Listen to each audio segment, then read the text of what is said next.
सद्गुरु भन्नुहुन्छ तिमी कुनै पनि आध्यात्मिक साधना गर्दैछौ भने म हरेक दिन गर्छु भनेर सुरु नगर, बरु एउटा मनस्थिति बनाएर सुरु गर कि आज म जसरी पनि साधना गर्छु। तपाईँ केवल आजको दिन प्रतिबद्ध हुनु जरुरी छ।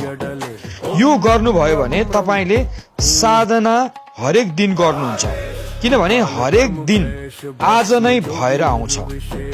यो मनस्थिति राख्दा तपाईलाई दुईवटा फाइदा हुन्छ। एक, तपाईको साधना हरेक दिन हुन्छ र अर्को, मैले जिन्दगीभर साधना गर्नुपर्छ भन्ने भारबाट मुक्त बन्नुहुन्छ। तपाई केवल आजको दिन म सुन्दर बनाएरै छोड्छु भनेर प्रतिबद्ध हुनुभयो र त्यस्तै गर्नुभयो भने तपाईको पूरा जीवन नै सुन्दर बन्छ।